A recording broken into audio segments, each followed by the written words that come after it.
दोस्तों नमस्कार। मैं हूं आपके साथ आपका दोस्त विकास। मेरी ये खुशनसीबी रही है कि एक माध्यम के रूप में मैं आपके साथ जुड़ा रहा हूं। माध्यम डॉक्टर सिन्हा के और आपके बीच बने पुल का। इस माध्यम से जितना लाभ आपको हो रहा है उससे कहीं ज़्यादा संतोष मुझे होता है इन चीज़ों को जो आप ऑनलाइन सुन पाते हैं मैं पास बैठ के सुन सकता हूँ, महसूस कर सकता हूँ। पर बहुत सारी ऐसी टिप्पणियाँ हैं मित्रों जो लगातार आप YouTube के हमारे जो वीडियोज़ हैं उन पर करते रहते हैं। अब सर क्योंकि वो YouTube इस्तेमाल नहीं करते, सर की अवस्था भी अभी 93-94 साल के करीब है, पर फिर भी सब चीज़ों को कैसे वो संभाल के, कैसे वो एक्यूरेसी के साथ लगातार बोल सकते हैं। तो आज मैंने फ़ैसला किया है कि क्यों ना आप सब की वो टिप्पणियाँ जो आप लगातार सर के लिए लिखते रहते हैं, मैं उन टिप्पणियों को वैसे तो कुछ एक टिप्पणियों को सर को बताता भी रहता हूँ, तो उनमें से कुछ टिप्पणियाँ मैं चाहता हूँ कि सर के सामने पढ़ूँ। बहुत सारे जो लोग हैं गुरुजी देश भर में वो आपको सुनते हैं और वो लगातार आपको कुछ ना कुछ आपके नाम वो संदेश भेजते रहते हैं, तो उनके नाम आप कुछ कहना चाहो तो प्लीज़। हाँ ठीक है, बताइए। बहुत बहुत मैं तो उन लोगों का धन्यवाद करता हूँ जो सुन लेते हैं धैर्य के साथ। जी जी जी। अच्छा गुरुजी, अभी जैसे कि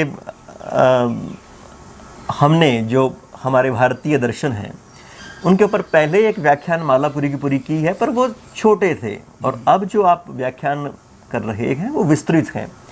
तो अभी 1 या 2 दिन हुए तो इस पर भी लोगों के जो टिप्पणियां हैं वो आनी शुरू हो गई हैं, तो मैं वो बताता हूँ आपको।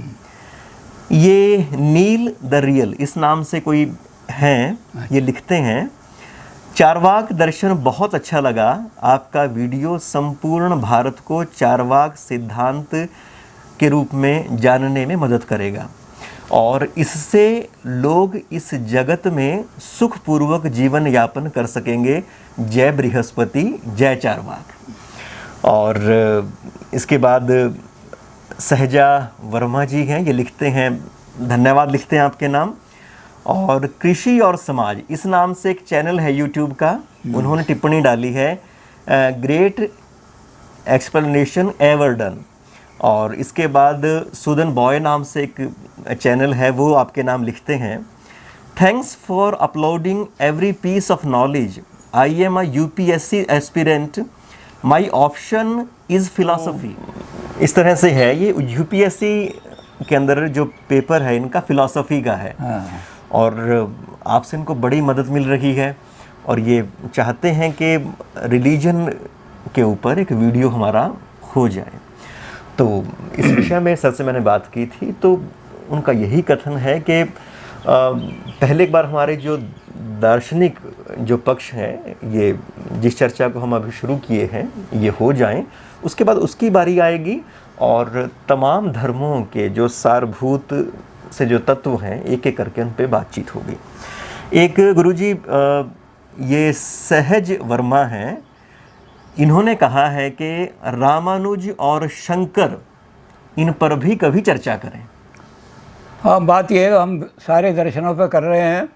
अभी हम योग तक पहुँचे हैं, इसके बाद हम आएंगे न्याय और वैशेषिक पर, और उसके बाद हम वेदांत पर आएंगे। तो वेदांत दर्शन जो है उसको ऑफिशियल फिलॉसफी ऑफ इंडिया माना जाता है, यानी इंडिया की सबसे ऊंची। हम इंडिया की नहीं कहते, बल्कि राधा कृष्णन ने कहा है कि this is the final phase of human thought. कोई भी आदमी वेदांत से आगे सोच ही नहीं सकता दुनिया में। ये नहीं कि किसी ने नहीं सोचा अब तक, बल्कि वो कहते संभव ही नहीं है सोचना। तो ये सबसे ऊंची फिलॉसफी है। इसमें शंकर और रामानुज पर हम न्याय और वैशेषिक के बाद चर्चा करेंगे। अच्छा, एक गुरुजी ये हैं, निशा विज हैं कोई, इन्होंने आपके नाम कोटि कोटि प्रणाम भेजा है, और ऐसे बहुत से लोग हैं जो लगातार आपके नाम प्रणाम भेजते रहते हैं। और इसके अलावा अरुण पाराशर जी हैं, उन्होंने एक हमारी वीडियो है जो हमने रामायण के विषय में बात की थी, उस पे वो लिखते हैं, एक तो उन्होंने आभार जताया है आपका, और उन्होंने लिखा है कि आप कुरुक्षेत्र के तो गौरव हैं ही, हमारे पूरे इलाके के गौरव हैं। और ये आपके शिष्य रहे होंगे या तो। और इन्होंने आगे लिखा है कि जब भी इनका सानिध्य मिला बहुत ऊर्जा प्राप्त हुई, आपकी बातचीत बहुत ही उपयोगी रही। तो इन्होंने भी इस तरह की जो मंशा है वो जाहिर की है। और एक राकेश कुमार जी हैं कोई, अच्छा, उन्होंने प्रश्न किया है रामायण के विषय में हाँ, कि लव कुश ने भगवान राम से युद्ध क्यों किया। और एक अगला उनका प्रश्न है कि राम वाल्मीकि आश्रम में सीता जी से मिलने क्यों नहीं गए, और तुलसी जी ने इस लव कुश पर का जो ये पूरा का पूरा जो प्रकरण है इस संदर्भ में, उसके विषय में तुलसी जी का अपना मत क्या था, उन्होंने क्यों मुख्य रामायण के साथ उस हिस्से को नहीं रखा। रामायण जो है वो एक नहीं है, रामायण सतकोटि अपारा। इतनी रामायण हैं दुनिया के अंदर कि उनकी गिनती करना भी मुश्किल है। हिंदुस्तान में ही बहुत रामायण है, आनंद रामायण है, अद्भुत रामायण है, अध्यात्म रामायण है, वाल्मीकि रामायण है, ऐसी बहुत सारी रामायण हैं, अलग अलग रामायण हैं। और उनमें अलग अलग तरीके से राम के चरित्र को, और अब तो जो हमारे नए कवि हैं वो तो लिख रहे हैं कि राम तुम्हारा चरित्र तो स्वयं काव्य है, कोई कवि बन जाए सहज संभाव्य है। राम तुम्हारा चरित्र तो एक खुद ही कविता है, कोई भी आदमी जो उस चरित्र को लिखेगा कवि बन जाएगा। दुनिया के अंदर कोई बड़ी बात नहीं है कविता तुलसीदास बनने। तो लव और कुश का जो मामला है वो अलग अलग तरीके से लोगों ने दिया है। वाल्मीकि ने कहीं भी राम और लव कुश की लड़ाई नहीं दिखाई। आदि रामायण है वो वाल्मीकि है, वाल्मीकि ने ये नहीं दिखाया कहीं भी कि लव और कुश की राम से लड़ाई हुई है। ये तो कथा सरित सागर के अंदर आकर के जो रामायण लिखी गई उसमें लव और कुश को कि राम से लड़ाई की गई और लड़ाई के बारे में बताया गया। और उसका कारण उन्होंने वही बताया उसमें कि राम जो है अश्वमेध करने के जा रहे हैं तो उनमें राज मद आ गया है। अश्वमेध वही राजा करता है जिसके अंदर ये मद आ जाए कि मैं दुनिया को जीत लूँ और सबको जीत करके सबको अपने अधीन बना लूँ। जिस राजा के अंदर ये बात नहीं आएगी वो कभी भी अश्वमेध नहीं करेगा। अश्वमेध का घोड़ा ही इसलिए छोड़ा जाता है कि सब राजा या तो मेरे अंडर में ये स्वीकार कर लें कि हम आपको क्या अधीनता स्वीकार करते हैं, या हमसे लड़ाई करें और लड़ाई में हम उसको जीत लेंगे। तो जो राजमद राम के अंदर आ गया है, ये वाल्मीकि के आश्रम में रहे, इनको संस्कार दिए गए और उस संस्कार में ये था कि राजा के अंदर अगर मद आ जाता है तो वो डिक्टेटर बन जाता है। वाल्मीकि ने इनको जगह जगह यही दिया है। वाल्मीकि के रामायण में, उसमें महाभारत में तो ख़ास तौर से जो शांति पर्व है उसमें राजधर्म में सबसे बड़ी बात ये कही है कि राजा को तो हमेशा ये ध्यान रखना चाहिए, भूप भानु सो होए। राजा तो सूर्य की तरह होना चाहिए कि अपनी कृपा से लोगों को अंदर चेतना भी जागृत कर दे और अपनी कृपा से लोगों के ऊपर वर्षा भी करे, उस वर्षा के कारण से लोग संपन्न हो जाएं। तो उस संस्कार को लेकर के जो सरित सागर वाले हैं, वाल्मीकि ने नहीं लिखा, सरित सागर वालों ने लड़ाई लिखी है, वो इस संस्कार को लेकर लिखी है कि अश्वमेध करने वाला जो है उसमें राजमद आ गया है कि मैं सारे संसार को अपने अधीन बना लूँ। इसलिए उसके अहंकार को तोड़ना कि राजा जो है हमेशा प्रजा को अपना सेवक समझे, अहंकार ना आने पाए, इसलिए उन्होंने हथियार उठाए। ये वाल्मीकि में नहीं है, ये कथा सरित सागर में है। तुलसीदास ने अपने अनेकों ग्रंथ लिखे, एक ग्रंथ नहीं है तुलसीदास का। रामचरितमानस में उन्होंने लिखा, मंगला नाम च कर्तारो वंदे वाणी विनायकम। मैं इस ग्रंथ को इसलिए लिख रहा हूँ कि जहाँ इस ग्रंथ का पाठ हो वहाँ मंगल ही मंगल हो, किसी तरह से अमंगल ना आए, अनिष्ट ना आए। तो जो मंगलकारी ग्रंथ है उसका अंत हमेशा सुखांत होना चाहिए। दुखांत अंत वाला कोई भी ग्रंथ वो मंगलकारी नहीं हो सकता। तो तुलसीदास जी ने इस ग्रंथ को सुखांत बनाने के लिए इसमें लव और कुश का और सीता जी के वनवास की बात रामचरितमानस में नहीं कही। लेकिन उन्होंने गीतावली नाम का एक ग्रंथ लिखा है, वो भी तुलसीदास की गीतावली रामायण कहलाती है। उसमें 8 पद ऐसे हैं जिसमें सीता के वनवास की बात कही गई है कि सीता को वन में जाना पड़ा, किस लिए जाना पड़ा। और उसमें बात क्या दिखाई गई है कि सीता के चरित्र की उज्ज्वलता दिखाई गई है। सीता ने खुद ही कहा है कि अगर मेरे कारण से राजा वो जो दुनिया में बदनाम हो जाए, उसको राज करने का कोई अधिकार नहीं है। राजा को राज करने का अधिकार तभी तक है जब तक उसको जनता का विश्वास प्राप्त है और जनता में उसके प्रति श्रद्धा है। अगर मेरे कारण से कहीं अश्रद्धा उत्पन्न हो रही है तो राम को कहो कि इस स्टिग्मा को, इस कालिमा को अपने राज के शासन से हटा दें और दुनिया में आदर्श राजा बन करके दिखाएं कि दुनिया की कोई उंगली उन पर ना उठ सके। इसलिए मैं वन में रहना चाहती हूँ और मुझे वन में जा कर के पहुँचा दो। तो तुलसीदास जी ने इस तरह इसको लिया है कि सीता जी खुद ही, ये सीता जी का बहुत बड़ा त्याग है, ये दिखाया उन्होंने कि सीता ने इतना बड़ा त्याग किया है कि राम एक आदर्श राजा दुनिया के बन जाएं। इसलिए जो भी पॉइंट ऐसा उठ रहा है जो राम पर उंगली उठ रही है, तो जब रामायण पर चर्चा करेंगे अभी इसके बाद, ये जो हमारे कार्यक्रम चल रहे हैं दर्शन शास्त्र के, इस दर्शन शास्त्र के बाद फिर चर्चा करेंगे रामायण की भी, महाभारत की भी थोड़ी थोड़ी चर्चा करेंगे। तो उस समय हम लव कुश के चरित्र का, राम के चरित्र का, वाल्मीकि रामायण का और दूसरी रामायण का, उनकी भी चर्चा करेंगे जी गुरु। और विस्तार से चर्चा होगी तो उसमें भी ये हो जाएगा कि सबका चरित्र पता लग जाएगा जी। अच्छा गुरु जी, इसके अलावा प्रमोद शास्त्री जी हैं, हेतराम पायल जी हैं, सुरेंद्र कुमार जी हैं, बादल महेश्वरी हैं, वत्सला गौड़ हैं, मनीष कुमार हैं, इन सभी का आपके नाम प्रणाम आया है।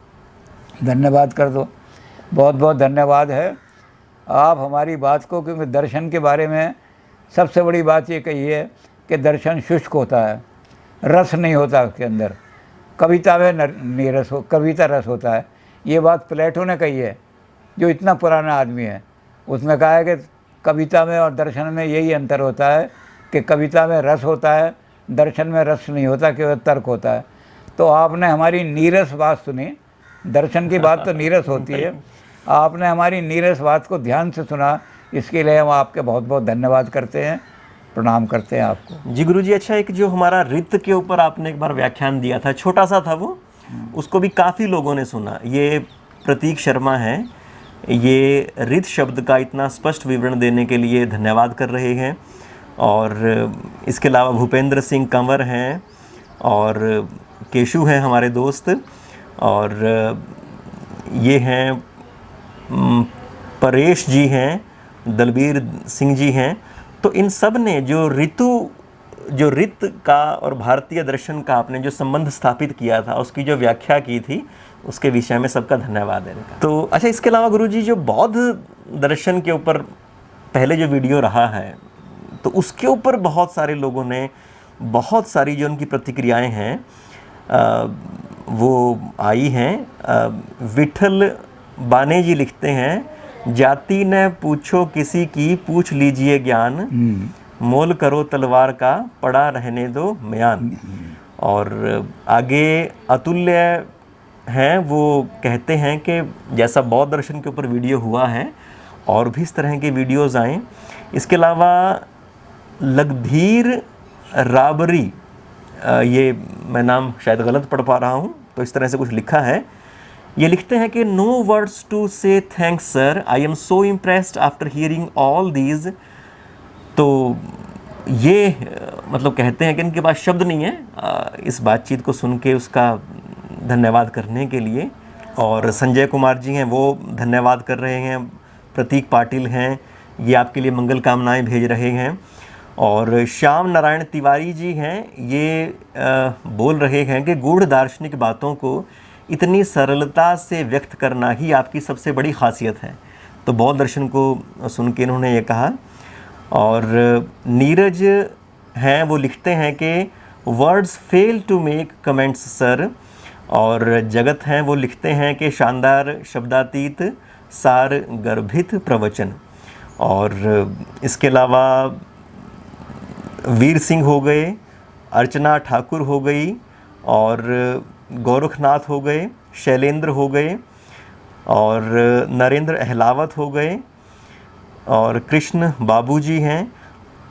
तो ये सब के सब लोग ऐसे हैं कि जो आपके इन वीडियोस को देखते हैं और आपको बार बार वो प्रणाम भेज रहे हैं। इसके अलावा गुरुजी, एक बार आपका जो बर्थडे था, आपका जो जन्मदिन था, उसके ऊपर हमने छोटी सी वीडियो रिकॉर्ड की थी आपके साथ।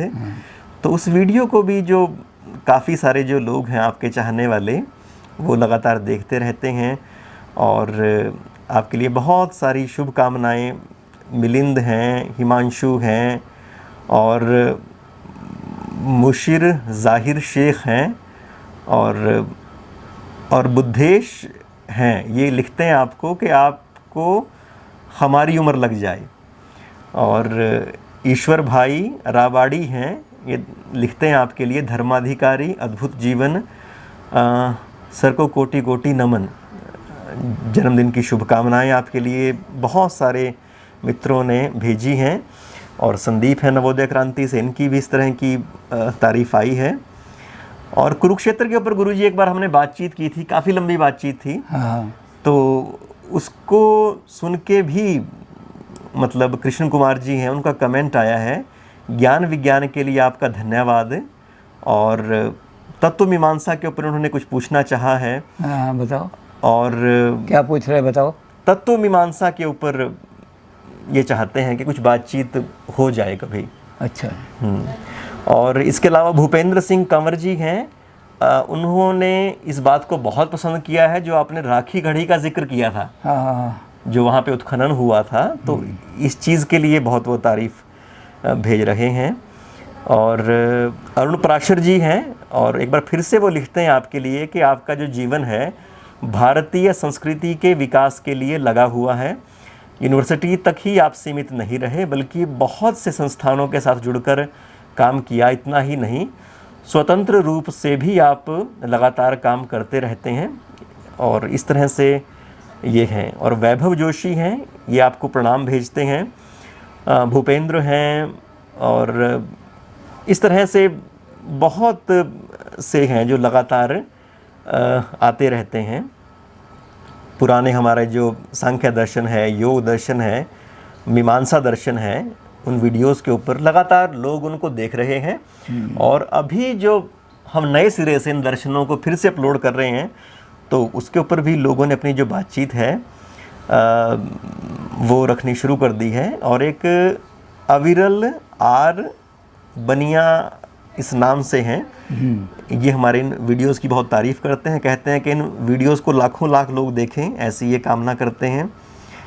और शंकर निर्मला जी हैं, और तो काफ़ी सारे लोगों ने लिखा है कि वीडियोस लंबा बनाया जाए।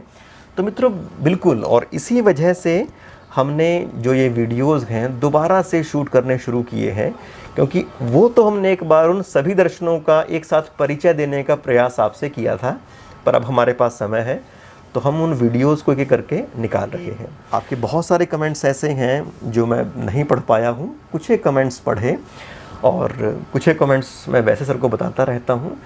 तो आप लगातार जो ये वीडियोस हैं वो देखते रहें, इस ज्ञान विज्ञान का आनंद लेते रहें, और अपने जीवन को हम सर की तरह ही विस्तारित रूप दें। ज्ञान की कोई सीमा नहीं, ज्ञान चरित्र के साथ जुड़ता है, आपके आत्मोत्सर्ग के साथ जुड़ता है, और जो आपको मुक्ति की तरफ ना ले जाए वो ज्ञान ज्ञान है। बात ये है, जितने लोगों ने सारा अपना संदेश दिया है, मैं उनका बहुत इसलिए आभारी हूँ कि अब मैं बहुत बुढ़ा हो गया हूँ। 92 साल की मेरी आयु चल रही है, और बुढ़े आदमियों को रामायण में एक बात बहुत अच्छी कही गई है, जामवंत के वचन सुहाए। जहाँ ये सुंदरकांड शुरू होता है वहाँ ये कहा गया कि जामवंत के वचन सुहाए। एक लाइन में बहुत बड़ी बात कह दी है। जामवंत बहुत बूढ़े हो गए थे और हनुमान जी जवान थे। आजकल लोग बूढ़ों की बात को समझते हैं कि बूढ़े लोग तो ऐसी पुरानी बातें करते रहते हैं, बूढ़ों की बात अच्छी नहीं लगती नौजवाना तो। लेकिन हनुमान जी को जामवंत की बात सुहा गई। बूढ़े आदमियों की बातों को जवान आदमी जब अच्छी तरह परख लेते हैं और वो अपने लिए तो ये समझ दो कि एक आदर्श अवस्था बन जाती है, आदर्श स्थिति बन जाती। तो मेरे जैसे बूढ़े आदमी को जो 92 ईयर्स का है, जवानों ने उसकी बात सुहानी लग गई उनको, तो बिल्कुल ऐसे ही है जैसे जामवंत की बात हनुमान जी को जामवंत के वचन सुहाए। इसलिए मैं बहुत बहुत सब लोगों का आभार प्रदर्शित करता हूँ कि आप लोग जवान हैं। जीवन का दर्शन, बाकी ज्ञान की बात ऐसी है, सुकरात जो थे यूनान के अंदर, उनके विरोधी लोग जो थे सोफिस्ट, उन्होंने एक बात सुकरात से कहा कि सुकरात एक बात बताओ, हमारे जो हमारी जो स्कूल हैं, हमारे सोफिस्टों के स्कूल, उनमें बच्चे पढ़ते हैं, वो ओरेकिल कहलाते हैं।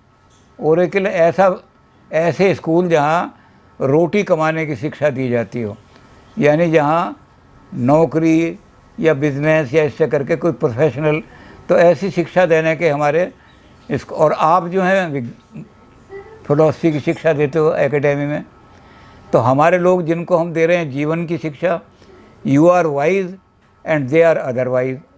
लेकिन जब हम उनसे अपने चेलों से पूछते हैं कि यूनान में सबसे प्रसिद्ध आदमी और सबसे सम्मान योग्य आदमी कौन है, तो वो आपका नाम लेते हैं, चेले हमारे हैं, नाम आपका लेते हैं। तो ये बताओ कि वो आपको इतना महान क्यों मानते हैं हमारे चेले? तो सुकरात ने कहा तो ये तो वही बता सकते हैं चेले, कि वो आपको मुझे क्यों महान क्यों कहते हैं। लेकिन एक अंतर मैं बता सकता हूँ कि मेरे अंदर और तुम्हारे अंदर एक अंतर है, शायद उसकी वजह से मुझे महान कहते हो। तो कहने कि हाँ वो अंतर बता दो ताकि हमें पता लग जाए आपको क्यों महान कहते हैं। कहते हैं कि हमारा और तुम्हारा ये अंतर है कि तुम ये कहते हो अपने चेलों से कि आई नो एवरीथिंग, मैं सब कुछ जानता हूँ और तुम्हें पूरा ज्ञान दे रहा हूँ। और मैं अपने चेलों को ये कहता हूँ कि the more I know, the more the area of my ignorance widens. मैं जितना ज्ञान प्राप्त करता हूँ तो उसके बाद मुझे लगता है कि अभी तो अब बहुत कुछ जानना बाकी रह गया। मुझे जब लोगों ने बताया कि हिंदुस्तान में बहुत बड़े बड़े फिलोसफर हुए, तो मुझे हुआ कि हिंदुस्तान क्या है, कहाँ से है, ज्योग्राफी हिंदुस्तान का ज्योग्राफी पढ़ना चाहिए, हिंदुस्तान का कौन रहा था। तो अभी तो मैं उसके बारे में कुछ भी नहीं जानता। तो मैं दी मोर आई नो, जितना मैं जानता हूँ, जब जानता हूँ तो more the area of my ignorance widens, उतना ही लगता है कि अभी तो मैं बड़ा अज्ञानी हूँ, मुझे कुछ। And you know that the more you know the more you think that you know all. तो इस अंतर के कारण से हो सकता है वो मुझे महान कहते हो। तो जो आदमी ये कहता है कि मुझे बहुत कुछ ज्ञान है, उसका सम्मान नहीं होता। जो सोफिस्ट थे उनके चेले भी किसका सम्मान करते थे? जो आदमी कहता है आरसा लॉन्गा विटा ब्रेविस, ज्ञान अपार है और हमारा जीवन सीमित है, पता नहीं हम उसमें से सारा ज्ञान प्राप्त कर भी सकेंगे या केवल ये करेंगे कि एक समुद्र के किनारे बैठे हुए एक बाल्टी जल हमने भर लिया और हम उसी पर प्रसन्न हो रहे हैं कि मेरी बाल्टी भर गई। समुद्र तो अपार है। तो इसलिए आप जो सुन रहे हैं ज्ञान की बातें, अब मैं 92 साल का हूँ, पता नहीं और कितना ग्राम पर कर भी सकूँगा प्राप्त या नहीं कर सकूँगा, या आपको दे सकूँगा नहीं। इसलिए आपने जो कुछ भी मेरे प्रति अपनी भावनाएं व्यक्त करती हैं, उसके लिए मैं आपका बार बार धन्यवाद करता हूँ, शुक्रिया अदा करता हूँ। और मित्रों, बस सर का जो असल में ज्ञान है वो इन्फॉर्मेशन नहीं है, वो सच में ज्ञान के किस्म का ज्ञान है। और इसीलिए वो सिर्फ दिमाग तक नहीं रहता, वो जीवन के बहुत सारे अंग प्रत्यंगों तक फैलता है और अपना असर दिखाता है। उसमें ज्ञान में अगर आप देखें तो एक तरफ आपको ऐसा मिलेगा कि ठेठ जो भगवान के होने के प्रमाण हैं वो आपको दे दिए जाएंगे। दूसरी तरफ आपको ऐसी बात भी कह दी जाएगी कि आपके अंदर ऐसे संदेह डाल दिए जाएंगे कि भगवान नाम की कोई चीज़ है ही नहीं। एक तरफ धुर दक्षिण पंथ की आपको महक आ सकती है, एक तरफ आपको धुर वामपंथी जो विचारक हैं उनसे भी कड़े तर्क आपको मिल सकते हैं। एक तरफ ऐसा मिलेगा कि जो सब कुछ छोड़ छाड़ के पूरी तरह से भगवान में लीन होने का नाम ज्ञान का नाम है। दूसरी तरफ गुरुजी के बहुत सारा जीवन की अपनी मिसालें, बहुत सारी प्रेरणाएं ऐसी रही हैं कि जब आपको लगेगा कि अपने कर्तव्य के लिए इस सीमा तक भी जाया जा सकता है क्या, तो इस तरह से हमारे पूरे शहर के, जिस तरह से मैं पहले भी कहता रहा हूँ, गुरुजी एक वट वृक्ष की तरह से हैं। मैं आप सबकी ओर से गुरुजी को यहीं पर प्रणाम करता हूँ और आज के लिए यहाँ पर अनुमति लेता हूँ। प्रणाम गुरुजी। नमस्कार।